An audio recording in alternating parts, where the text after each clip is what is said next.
हर हर महादेव। जल बिंदु निपातेन क्रमशः पूर्यते घटः। अगर किसी घड़े के अंदर बूंद बूंद भरती जाए ना तो वह घड़ा फुल हो जाता है, पूरा भर जाता है। वैसे ही साधना का भी कर्म है। जब आप नित्य निरंतर किसी एक मंत्र को सतत जपते जाएंगे तो वो मंत्र भी बिल्कुल एक दिन ऐसा स्वरूप ले लेगा कि आपको मंत्र का दर्शन हो जाएगा। अब साधना की बातें साधनात्मक तरीके से एक साधक को ही समझ आती है।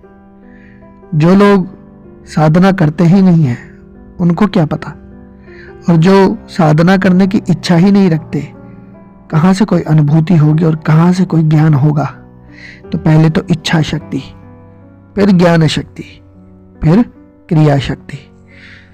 आपने देखा होगा निशा काल साधना, रात्रि काल साधना का बहुत ज्यादा महत्व है।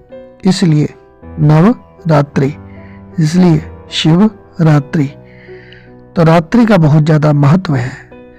वैसे भी निशा काल साधना व्यक्ति को करनी ही चाहिए, क्योंकि रात्रि एक ऐसा समय है जब प्रकृति बिल्कुल शांत हो जाती है। और एक कहावत है कि भोगी लोग रात को सोते हैं और योगी लोग रात को जागते हैं। मैं अब ज़्यादा बात को ना खींचते हुए एक साधना बताने जा रहा हूँ। जो साधना मैं अगर कहूँ कि स्वयं ब्रह्मा जी के पुत्र नारद जी ने उस साधना को आगे बताया, और उस साधना को करने का क्रम यह समझ लीजिए कि जिसने किया वो उम्र में, अवस्था में हमसे कम था, और हमारी उम्र कितनी है ये तो हम खुद अंदाजा लगा लें।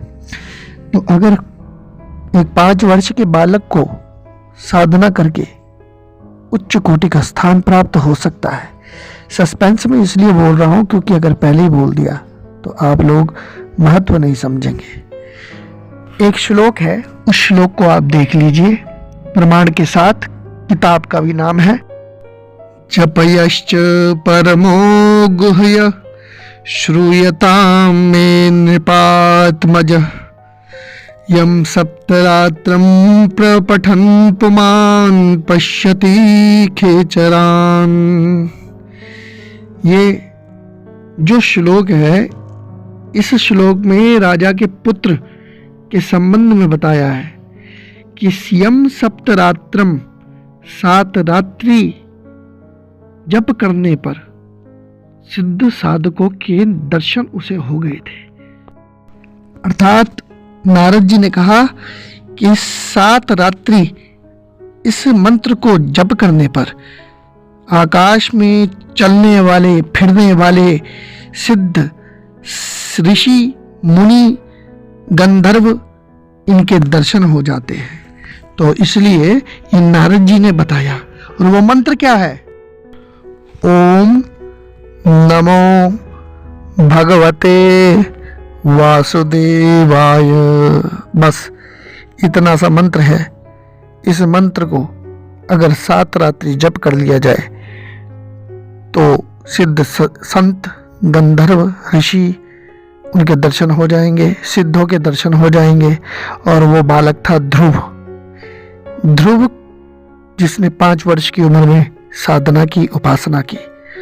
और ऐसी उपासना का फल ये रहा कि सबके लिए अलग अलग लोक बनते हैं, लेकिन भगवान विष्णु ने उसे साक्षात्कार देकर उसे एक अलग सा ही लोक बना दिया, जिसे ध्रुव लोक कहते हैं। और ध्रुव लोक आज आकाश में सबसे चमकता हुआ तारा उसी का प्रतीक है। तो आप स्वयं इस मंत्र का जप नारद जी ने उपदेश किया था ध्रुव को, तो आप भी इस मंत्र का उपदेश प्राप्त करके, श्रीमद् भागवत में ध्रुव चरित्र है, उसमें इस मंत्र का विवरण आता है। अब शास्त्रों की बातें झूठी नहीं है। जिस श्रीमद् भागवत को सुनकर बड़े से बड़े भूत प्रेत अपने प्रेतत्व को छोड़ देते हैं और देवत्व को प्राप्त कर जाते हैं। जैसी मर्जी पितृ पीड़ा हो, प्रकोप हो, वो इस श्रीमद् भागवत को सुनने से, मूल पाठ करने से ठीक हो जाती है। तो एक एक शब्द भगवान श्री कृष्ण का स्वरूप है। आप इस मंत्र का जप कर सकते हैं और मैंने ये मंत्र शास्त्र के अनुसार उसकी महिमा एक छोटे से रूप में आपको बताई है। आप भी स्वयं इस मंत्र का जप कीजिए। हर हर महादेव। बोलो विष्णु भगवान की जय।